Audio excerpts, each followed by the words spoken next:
तो दोस्तों यह कहानी एक ऐसी लड़की की है जो एक बेड पर सो रही होती है। तभी अचानक कोई आकर उसके कंबल को खींच लेता है, जिसके कारण लड़की अचानक उठ जाती है। तभी कोई उसके सिर को पकड़कर उसे वापस बेड पर लिटा देता है। दरअसल ऐसा करने वाला और कोई नहीं, उस लड़की का ही पिता होता है। तब लड़की अपने पिता को देखकर पूछती है कि क्या हुआ है डैड। आदमी उसे कुछ भी नहीं कहता है और वह धीरे धीरे उसके गालों को छूने लगता है, जिसकी वजह से लड़की काफी ज्यादा डर जाती है। फिर वह आदमी अपनी बेटी को कहता है कि मेरी बेटी कितनी बड़ी हो गई है।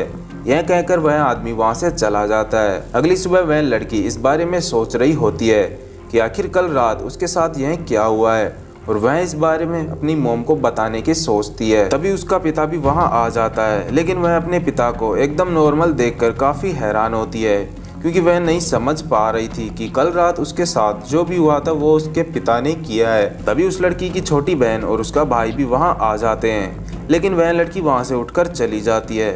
तभी उसकी मॉम वहां खाना लेकर आती है और वह काफी अजीब तरह से उस खाने को खाने लगती है, मानो कि वह काफी टाइम से भूखी हो। यह देखकर वे सभी काफी ज्यादा डर जाते हैं। तभी लड़की का भाई उस खाने की उल्टी कर देता है और वह कहता है कि खाने में काफी ज्यादा नमक है। तभी उसकी मोम उस खाने को उठाकर काफी डरावनी तरीके से उसे खाने लगती है। दरअसल यहाँ हमें पता लगता है कि जब से ये लोग इस जगह पर आए हैं, इनके साथ काफी बुरा हो रहा है। यहाँ इनके साथ काफी अजीब घटनाएं घटती रहती है, जहाँ कभी इनके घर पर डरावनी मूर्तियां बनी हुई मिलती हैं, तो कोई इनके घर के बाहर मरा हुआ जानवर लटका देता है और उनकी मोम भी जानवरों की तरह खाना खाने लगती है, जिसे देखकर वे कोई भी नहीं समझ पा रहा होता है कि आखिर यहाँ पर क्या हो रहा है। और जब उस लड़के की माँ अपना झूठा खाना उसे खाने को कहती है, तब वह लड़का खाना नहीं खाता है। तो उसके डैड भी उसे कहते हैं यदि तुम नहीं खाना चाहते तो रहने दो।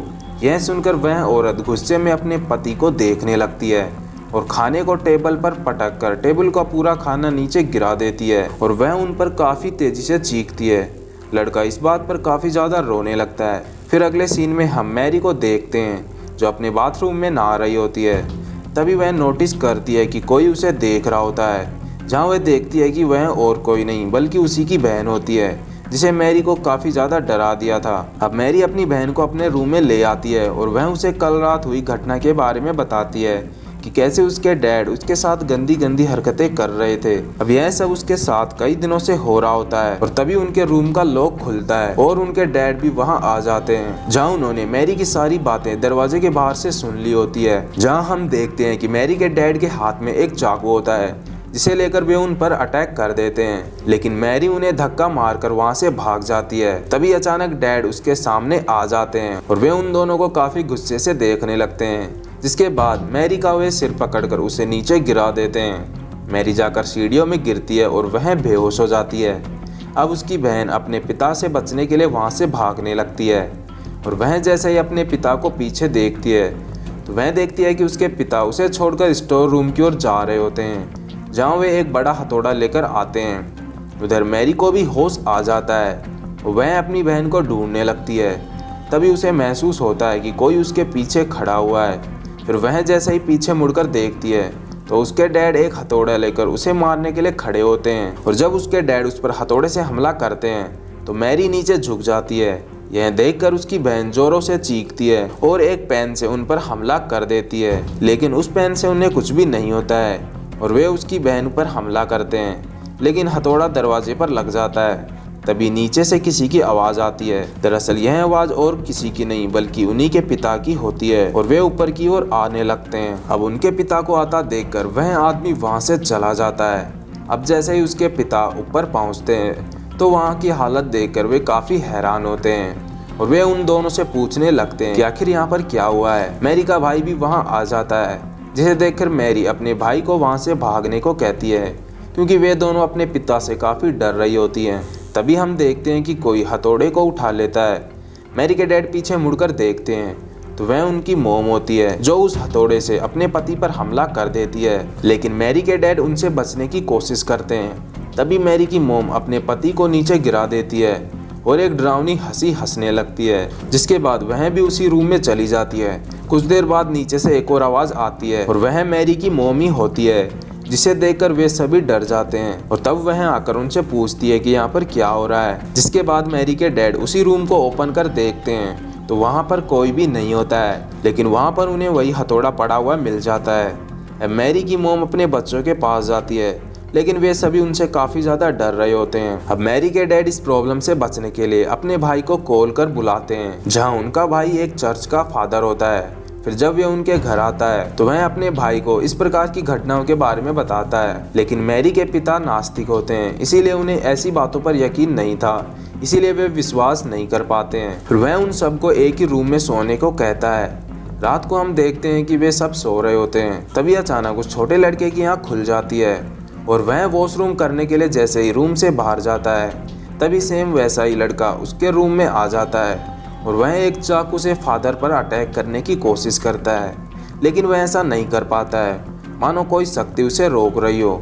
अब फादर भी उठ जाते हैं, जहां उन्हें सब कुछ पता चल जाता है कि इस घर के अंदर कोई बुरा साया है, और लेकिन वे अकेले इसे नहीं रोक पाएंगे, इसीलिए वे अपने गुरु को कॉल कर बुलाते हैं, जहाँ उनके गुरु और ज़्यादा पावरफुल थे और वे उसे साइकिज्म की हेल्प से उसे भगाने का प्लान बनाते हैं। फिर जब फादर के गुरु उनके घर के लिए निकलते हैं तो रास्ते में कुछ अजीब जानवर उनकी कार पर हमला कर देते हैं, जिसकी वजह से उनकी कार का एक्सीडेंट हो जाता है और उनकी कार एक गहरी खाई में जाकर गिरती है। उधर मैरी के डैड मैरी को बेड पर बांध देते हैं, लेकिन उनकी माँ उन्हें ऐसा करने से रोकती है, लेकिन वह उसे समझाते हैं कि इससे बचने का केवल यही एक तरीका है।